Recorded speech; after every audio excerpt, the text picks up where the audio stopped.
Welcome to Peoria Professional. I'm Renee Haraney, and every Thursday I interview interesting people in Central Illinois who are doing things that I think everyone should know about. And today I'd like to welcome my guest, Joyce Day. She is the owner of Grow Your Green Family, and we're going to talk about what that is and what her mission is and how she got started. And you're just going to learn a lot about Joy and hopefully follow her and take some of her advice. So welcome, Joyce. Hello. How are you everybody? today? I'm good. Good.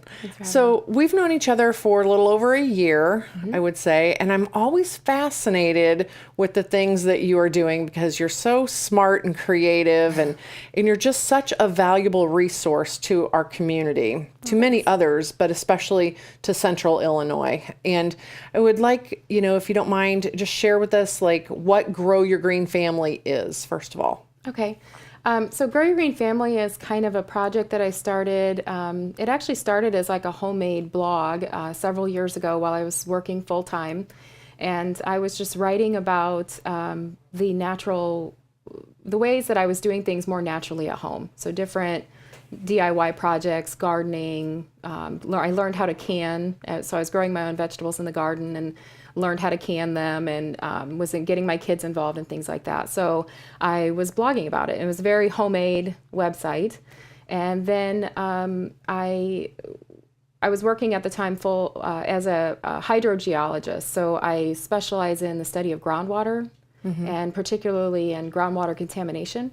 So I'd been studying environmental issues for a really long time and knew a lot about those sorts of things, but also about how to take care of yourself in a more natural way. So the blog became sort of a conduit for me to play around with that. So anyhow, I ended up deciding to leave my job and started a business of my own because I'd had a baby and I wanted to be able to have more flexible hours. And in the end, I found that I really got to be out in the community. I was talking to literally hundreds to thousands of people every year. And so as I was doing that, I really started to get this message that there's kind of a gap between health and wellness, our health and wellness community. We have a lot of amazing resources here, wonderful businesses, nonprofit organizations that are helping families with their health and things like that. But then over here, you've got the public.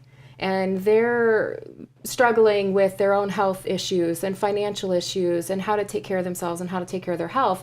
And the two don't really match up. There's like this gap, right? So the health and wellness businesses, even though they're serving the public, they all have their own agendas and what they're trying to do and keep their business running, and rightly so. They've got a lot to manage. But the public, they're not always connecting well. So I wanted to fill that gap. So I decided to relaunch my homemade little blog. It was under a different name at the time, into a website where I could educate people about all sorts of different natural health topics, and do public speaking, demonstrations, and just really kind of have fun with it. And it was a good fit. And I've really started to get out there and work with the natural health community and some of the wellness experts that we have in the area, and it's just sort of gone on from there. So, Yeah, it's really impressive. I know the first time I saw it, I was like, wow, this is amazing. So you have the blog itself, growyourgreenfamily.com, and then you have a YouTube channel, Grow Your Green Family. Yes. Some excellent videos on there. And then you have your Facebook page, Grow Your Green Family, where you do a lot of Facebook Live videos, and you have events that you have put on there, and you talk to a lot of local people, other valuable resources, and help them spread their message and connect them with the public. I think you're just doing so many amazing things, and you're such a shining example of how we can use social media and just these almost free resources. Our time is not free, but there's so many ways that we can get messages out there. And you're right, there's so many things that we don't know how to do. And I saw you did a video recently on, I think it was a Facebook Live that you did about just not being so overwhelmed, right? Because that's something I think a lot of us struggle with is we know that there's information and we know we're not living a perfect life, but we don't really know where to begin. And so it feels so overwhelming. What do? We do nothing. Yeah. Right? Yeah. You know, it's like, oh, just throw the bag of the Cheetos in the cart at Walmart, Right. you know, because I don't really know what I'm doing here. Yeah. You know, but so I love this idea that we don't have to be perfect, because that's what you had shared. Do you want to expand a little bit for those that didn't see that video about what your suggestion is? Yeah, I think we're part of a really exciting time in our culture. I mean, we have to step back a little bit. It feels like we've been living this way forever. And that the products, the synthetic products, and the big massive grocery stores with hundreds and hundreds of different cleaning products and hundreds of different food products, all these different things, that we've been in that space for a long time. But that's not really true. If you actually step back and look at the time scale of how long we've been using living this sort of modern lifestyle, it's not very long. Really, it was in the 1950s that we saw this explosion of 15 different products to clean your bathtub, and 15 different products to wash your face, and 25 different shampoos, and all these. It was just an explosion of products, and it's very consumer driven. So if you step back from that and realize this isn't the way that it's always been, and I think we're waking up to the fact that that this way isn't really serving us. I think that many people, I've been surprised myself. I've talked to people that are clearly, you would look at them on the surface, and even knowing them and talking to them, they have no interest in natural health. And 20 years ago, when I was in college and was telling everybody about how important it was and how we were damaging the environment and how we're damaging our own health and all these things, I was running around like Chicken Little telling everybody the sky's falling, the sky's falling. And people really back then, they really, really, really didn't care. They didn't really, there wasn't this awareness that any of this mattered. And now, flash forward 20 years, and I'm so excited. I'm so full of hope, more than I was back then, because you can't hardly throw a stick at the grocery store without hitting something that's gluten-free or non-GMO or organic or, whatever. There's tons of options. And the reason those options are there is because 20 years ago, a few people were interested. And so what I like to tell everybody is, we don't have to be perfect. We don't have to go home today and chuck everything out the window. You don't have to go to the store tomorrow and change every habit that you have. And now, I can't buy any of this stuff anymore because it's not organic or it's not healthy. That will shut you down faster than anything. I know that's true because that's what happened to me. There was a number of years in my late 20s where I didn't do anything with my health or do anything hardly natural because I was so shut down and burned out, and I didn't think anybody cared, and it didn't really matter, and what could I possibly do?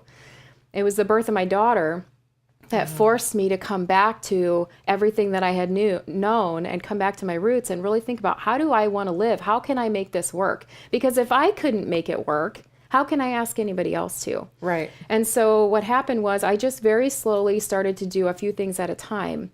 And, I like to tell people, these companies, these manufacturing companies, they are watching everything that we do. Now, some people would look at that and think, oh, how scary, conspiracy. No, it's not like that. It's good old-fashioned capitalism. They want to know, where do we want to spend our money, period. Right. They watch everything that we do. They monitor where we stop in the grocery store. They keep very close tabs on how we spend our money and what are the trends and what are we moving towards. The whole GMO thing. We are practically forcing them towards non-GMO just because of our purchasing habits. The laws, they will come eventually, but it's mainly because people are starting to wake up. We're getting concerned about it. And even if you are making just a couple of different purchases a month differently, that will hit these companies' radars and they will change what they're doing. That's how we ended up with a health food section in almost every grocery store these days. Oh, Heck, right. we have a health food section in some of the gas stations these days. You can go in and find the healthier snacks and things like that. So the change is happening. I think it's extremely exciting. I've run into families, people that in the past I would have looked at them and thought, those people will never be interested in natural health. Or natural products or eating better or whatever. But I have these conversations with them and they are interested. Yeah. Almost everyone is interested in something natural, whether it's for their pets. Maybe they're noticing that our pets are getting sick all the time. How many animals do we know? How many dogs do we know that have died of cancer? And that's just the last year. I mean, it's crazy. How many of our kids are we noticing with such an increase in different health issues? And even today, even people that you think, you look at them and they look healthy, when you actually talk to them, they have chronic digestive problems, they have chronic pain, they have chronic sleep problems, they have young women with hormonal imbalances. I mean, the list goes on and on. So many people, we're not diseased, but we're not really healthy either. You know, I think many of us are confused on what healthy even is anymore. I don't know. So yeah, I'm excited. I think we're part of a wonderful movement. And I think in another 10 years, these changes are happening already. They're happening all around us. Mm-hmm. Well, and you mentioned products that are gluten-free. Mm-hmm. Okay, so here's what happened. Okay. I was digging through, actually, I think it was sitting on the counter, but at my parents' house, my mom had purchased a bag of rice cakes. And I think maybe they were like caramel flavored or something. Yep. And I know what she was thinking, which is these are healthy. And these, as long as I have the rice cakes in the cabinet, I can buy the blueberry muffins. You know, hope mom doesn't hear this. Yeah. But, you know, so she's not alone. She's got blueberry muffins and then the caramel rice cakes, right? Right. And so, and fruit and vegetables and all that, you know. But anyway, I look at the rice cakes and in print, like this big, it says gluten-free. Yeah. And I'm like, okay, let's see what's actually in this. And I look at the ingredients and it's everything you don't want to put in your body. Right. You know, the corn syrup and, you know, sugar and artificial flavors. Oh my gosh. So just because it has fewer calories and says, you know, they pick out something, you know, okay, it's gluten-free. And I think I read something else like, you know, I don't know, I can't remember the example, but it was like, yeah, paper's gluten-free too. Right. Yeah. You know, just because there's no gluten right. in the rice cakes doesn't mean that they're healthy. But we make such snap decisions. We're, you know, pushing our cart around the store and it's like, okay, we got to have some kind of snack. What do I have? You know, oh, I hear gluten's a thing to avoid. Look, these are rice cakes. I hear rice cakes are good. Right. And low fat. Yeah, right? Low fat, low calorie, no gluten. Put it in the bag. Who cares if it's $3.87? And it says caramel on it. I mean, how can you go wrong?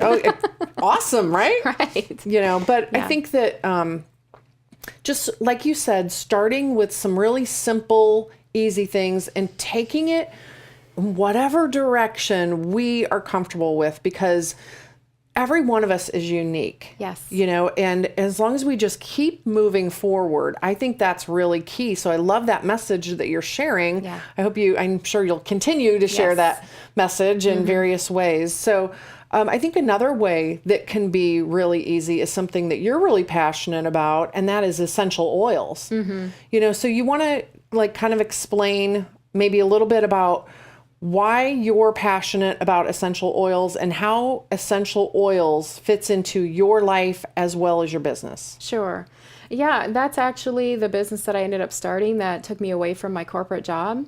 And I was actually a huge skeptic. I did not believe in essential oils. I thought they were sort of like psychic readings. Like maybe they're good. They're good for some people. Some people are really into them, but they're probably not good for the masses. It's not something I'm going to maybe go invest my time and energy into. And then I was invited to a class, and here I was already investigating natural health options. And I started my blog at that point, and I'd already talked about canning, and now I was moving into natural cleaning. I wanted to get rid of all these heavy-duty cleaning products because I had an infant at home. Mm-hmm. So I've got my baking soda and my vinegar and, you know, trying to make it work and clean my bathtub with these kind of ingredients and clean your mirrors with all these different natural things. And I just wasn't very satisfied with it. And I had a hard time. I was thinking to myself, like, I actually had a little crisis moment of how do I write about this and encourage people to go throw out all these chemical products that, even though they're very harsh and they're very hard on our systems, they do work, right? So it's like, how do you encourage people to throw out all this stuff, but then you don't have anything to replace it that's going to work very well? Mm-hmm. It's not going to happen, right? People aren't going to do it. And I felt like a little bit of a fraud. Like if I'm struggling and secretly wishing that I had something else, how can I ask other people to do it? And I didn't want to invest a ton of money into replacing every chemical. You know, you can buy a lot of natural products and a lot of them kind of stink. They don't work that well, right? So it's like, great, I've got 15 different natural products here and I don't really like any of them. That's not fun either. And that's where people get into this mindset of it's too hard to go natural. They don't work, la, la, la. So then along come this class. I was invited. I did not want to go. I only went because I really liked the woman that invited me and I wanted to spend time with her, and I was working all the time and I never got to be around other moms. So I was like, that's it. I'm going to the class. I'm not going to buy anything. I just want to go hang out with these other moms. But then I got there and the quality of the oils that were being passed around were completely different than anything I'd ever seen at the health food store. I mean, I had 7 different oils at home that I had tried using, and I just wrote them off because I thought they're like fragrance oils practically. I was thinking they're for like craft projects is what I thought about essential oils. So then I go to this class and they start passing around oils and start talking about all the different things they're used for. It never occurred to me, for one, that you could use them for so many different things. And then also I could tell these were different. So then I got curious and it triggered my little inner scientist. Oh, okay. And so then I thought, all right, I'm going to take these oils home and I'm going to put them to the test because I don't believe in them. And I'm curious though. And I'm a scientist. I'm a good little scientist. So I take home my little box of oils and I took them to work with me every day. And anything that people had a question about, or are you feeling tired, or if you're, whatever, let me hang on. I'd look up in the book, what can I do with that? And what oil could I play with? And I'd pull it out of the little kit and start using it. And I'd put them on everybody that was around me. I started putting them into my natural cleaning products at home, and it made them work so much better. And they smelled great.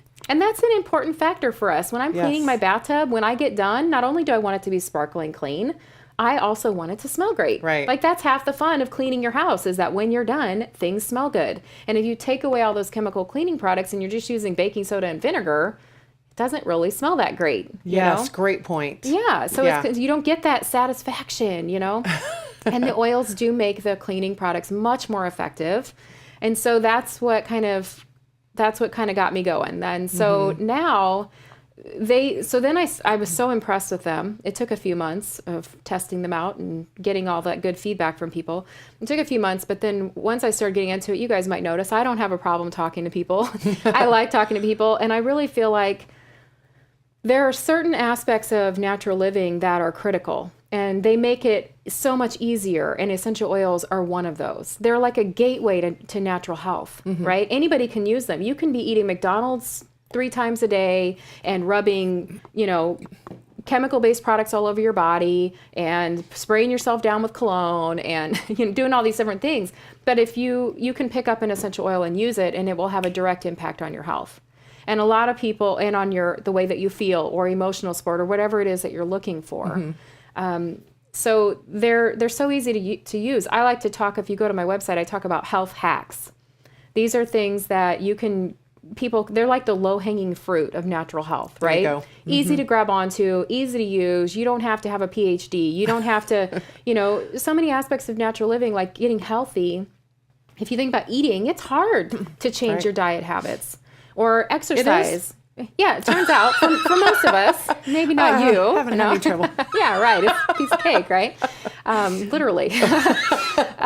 Or exercise. It takes you. I know this. I've watched your journey on Facebook. You've been working at it for a long time to get yourself back in shape and make dietary changes. That can take a long time before you can see a real impact on your health. Yes. And so it's a hard road, and many of us get distracted or discouraged, or life happens, or whatever, a piece of cake happens, or whatever, And so essential oils are a health hack. They're something that anybody can pick up and use. There's a few things you need to know about using them, but that's what I teach people how to do. So that's kind of how I got involved with the essential oils. I do talk about it on my website, not necessarily from my business standpoint. I actually keep my company and my specific business separate. I do teach about doTERRA essential oils, but on my website, I kind of keep it neutral because I want to make sure that everyone knows that anyone can come there and learn. It is not a sales site. I'm not trying to just push doTERRA on that website. Grow Your Green Family is for everybody. It's providing the health hacks and the resources that anybody can use to make progress in this area.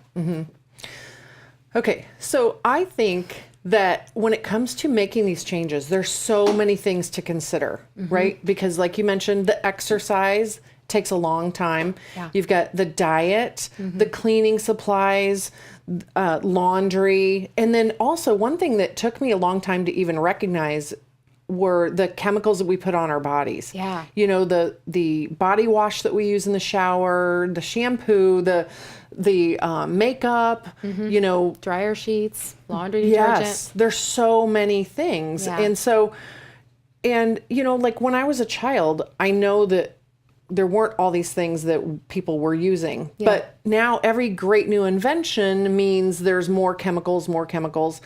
So even if and I think some people are afraid that they're going to go off the deep end. Yeah. If I start with this, then it's going to lead to this other thing, and the other thing, next thing I know, I'm going off the grid. Yeah.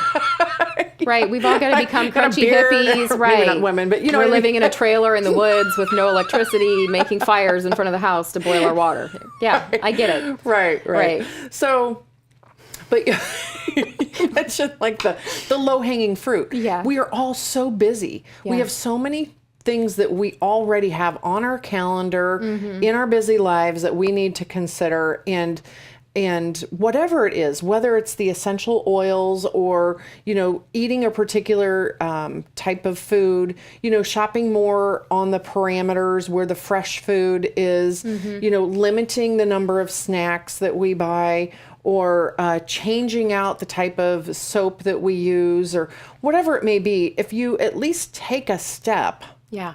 right? Yes. It leads to another step that is right for you and your family. And speaking of families, I think also, you know, I've whittled down to where it's basically just me and my youngest, Right. you know, in the house right now. When you have more people in the house, there's more opinions, more resistance. Oh, yes. Do you want to talk a little bit about resistance in the family and the things Absolutely. that you're using and how people might overcome some of those objections? Yes, yeah. I think the biggest mistake that some of us can make when we have families at home, especially us moms, right? Because we're very short-term action plan oriented. So it's like, okay, we're going to get healthy and whatever that means today, right? We're going to eat healthier, or we're going to start exercising, or we're going to get rid of all these cleaning products, whatever it is.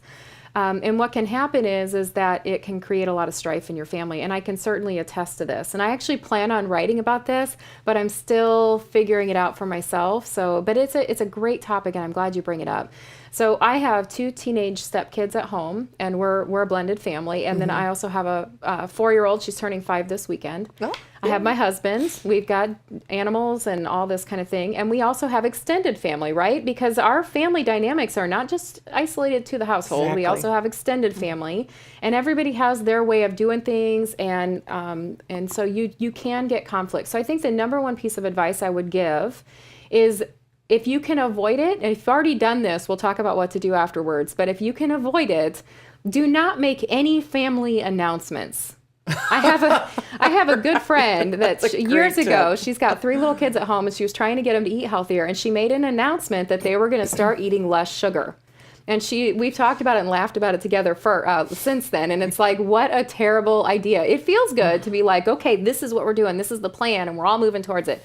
It's a terrible idea, because then her kids became hypersensitive to how much sugar were they getting, and now they're getting something taken away from them, and they start Hawkeyeing everything, and then even if they still got plenty of sugar, still plenty of desserts and cookies, and go to grandma's house and all this. So in my friend's mind, she was just wanting to limit how much junk food they were getting at home. But because she had made a big announcement like that, suddenly the kids, no matter what she had chosen to do after that, the kids now feel deprived. Right. So the same thing can happen in all different areas. We're going to start being more active. We're going to start walking to school every day. If you start emphasizing that the reason we're doing something is because we want to get more healthy, then you're shooting yourself in the foot. You're going to run into strife. You're going to get resistance. But, ladies, moms, and some of us dads too, we can be much smarter by just making small changes without talking about it. And it's hard to do, I know, because I make comments watching TV, and I've made mistakes over the years in the way that I watch commercials. Like, I'm one of those women that I don't watch a lot of TV because I get annoyed by TV. Right. So when I'm watching the commercials and they're talking about how amazing this product is going to be, or you've got the kids swishing the bleach all over the floor, and they keep acting like it's just going to be the most amazing thing ever for you to use bleach all over your house like that. You won't get sick because you should use bleach. Right. Solve all your problems, right? So I talk back to the TV like, sure, I'm sarcastic. And so my kids pick up on it, and it has caused problems. So I think if you're in that boat where you've already made the announcements over the years and you've tried to push for natural things and you've got people in your home or extended family that are not on board with it, I think that compromise is going to be the number one thing that you do. My stepson is not into natural stuff. He does not like organic food, and it doesn't matter if it tastes different or not. He just, in his mind, it is not good. And he prefers the processed foods. Right. And so we just have to find common ground. I buy the groceries that I feel comfortable buying, and my husband buys some of the groceries that he feels more comfortable buying. And in the end, it all works out. And, I think we just have to be flexible. Right. And remember that everybody's in a different space. And when we try to force things, without compromising our own values, it can lead to damaging your relationships. And that's the last thing you want, right? Sure. You definitely don't want to damage your relationships. Joyce, our time together has just flown, and I think we could talk all day about this, but I just want to say thank you so much for coming on and helping us, get the word out that there is hope. We don't have to be perfect or go live off the grid. No. But real quick, do you have an event coming up that you would like to share? Yes, I do. So a couple of things I want to mention. You can go to Grow Your Green Family. If you're looking for any kind of a natural health resource, whether it's organic food, CSAs, farm-to-table restaurants, natural health doctors, integrative medicine, pregnancy and childbirth resources, whatever you're looking for, you can go to my website, www.growyourgreenfamily.com. And on my welcome page, I have a whole listing of different resource pages that you can find the help and the resources that you're looking for in the community. You can also ask questions. I have an Ask Joyce portal on my website. So if you're looking for a resource, if you have a question about, I'm trying to get away from, laundry detergent, but I'm struggling because I don't like the homemade recipes, what do you recommend? Go to my website, click on Ask Joyce, and submit those questions to me. I'll actually answer them on Facebook Live. Great. And find resources for you. And then also, I'm building a library of expert interviews. So if you're having health issues and you're trying to track down resources, I'm actually going around and talking to local wellness experts that are difficult to get in to see. You'd have to spend a nice investment, or you'd have to wait months to get in to see them. I'm getting in there, talking with these folks and bringing them to my YouTube channel so you can watch a short 10, 15, 20-minute interview with them and give you some really good information straight from the expert's mouth and help you to take care of your family. So definitely keep an eye on my YouTube channel for those sorts of resources as well. I have lots of education on essential oils. If you want to get started with those, don't wait until you're having health concerns. I like to say, learn how to use essential oils now, because it's something that you'll be able to use for the rest of your life. So I do webinars. I have one this Sunday at 3:00. And we're actually going to be, this month, we're focusing on the home. So we're going to have natural resource or all kinds of education on essential oils to use in the home. So if you go to my website, click on the events page, or you can go to the Grow Your Green Family Facebook page and check out the events page there for that webinar information. Wow, so much going on. Yeah. Thank you, Joyce. Really appreciate you coming in today. It's been fun, as always, and we will see you next Thursday. Thank you so much.